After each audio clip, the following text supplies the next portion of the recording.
had a soft spot for this opera. It's got such vital energy and spirit and positivity. It's really vivacious and open-hearted. Il Pastore is an opera that Mozart wrote when he was 19, so it's fairly fully fledged, verging on adulthood. He'd already written some masterpieces, the Exsultate Jubilate, the 25th and the 29th symphonies, and of course more than half a dozen operas, including Mitridate and Lucio Silla, which were big opera seria compositions written for Milan.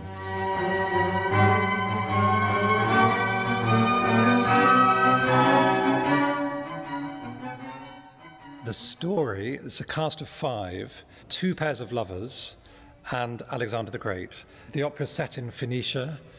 There are 2 couples, local, who are in love, Aminta and Elisa, and Tamiri and Agenore. Aminta is told that he's not a shepherd, as he's been brought up to believe throughout his whole life. He's actually the rightful heir to the throne. And Alexander the Great, having put him on the throne, decides that the second wave of his master plan will be for Aminta to marry Tamiri, thereby completely throwing everybody into confusion. Everyone was happy before Alexander the Great turned up. Everyone's happy once everything's resolved. It's only the women at the end of the piece telling him that he's got it wrong. He sort of is cornered and has no option but to go back on his word and say, yes, of course you can marry who you love. You can feel the germ of the Mozart the dramatist starting to wake up. It's not quite as brilliant as it is in Figaro, for example, but the story and the way he treats it, where he places arias and at what point in the story he punctuates recitative with aria, is, I think, very stimulating. I've worked with all of the cast before except John Mark Ainsley, and it's been a huge joy and inspiration, I would say, for me to be working with him. He's an archetypal Mozartian singer, well-versed, and sung so many of the Mozartian roles before. As far as the cast is concerned, I feel a bit like the old codger. I think I've got at least 10 years on the oldest of them. The thing I find extraordinarily stimulating, exciting, not surprising, is how instinctively stylish and stylistically aware younger singers are already.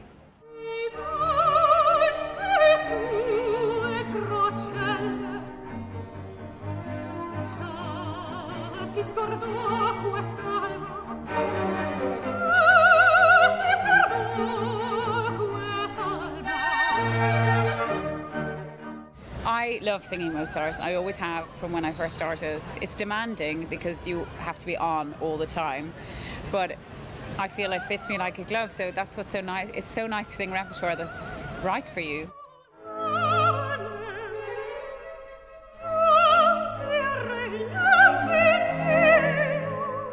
Eilish Tynan is a wonderful soprano who I've worked with several times. She's such a ball of fire and brings brilliant energy and enthusiasm to everything she does. Yeah, it's great now today we'll have the energy of the orchestra. In 5 minutes we're just going to have the actual first orchestral record, and to get that extra, all the energy of all those people, and this orchestra really know how to give you it's like an extra frisson of excitement that carries you through.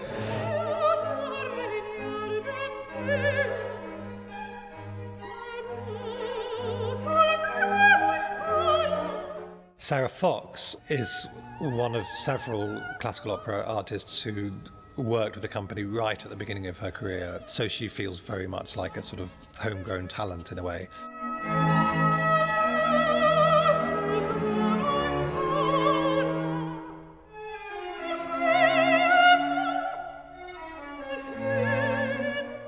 The role of Agenore is sung by Ben Hewlett.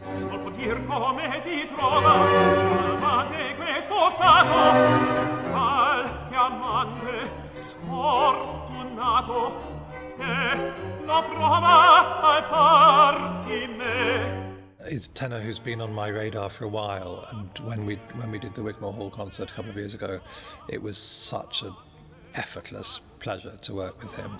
In this recording we have one of the most celebrated tenors of our day in John Mark Ainsley, and for me it's an honour and an absolute pleasure to watch him and listen to him and learn from him.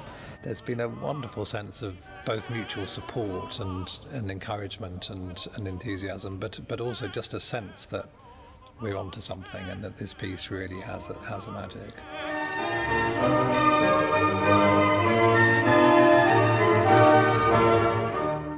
Some of the orchestral writing is incredibly dynamic, and certainly the orchestral contribution to the sound world and to the emotional content of the arias is really considerable, particularly compared to other composers of the period.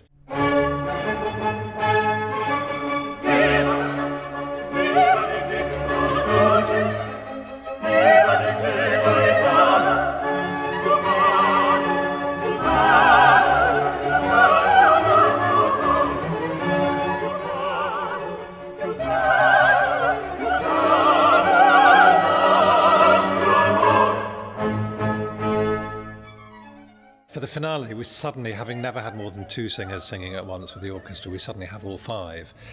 And it's so vivacious.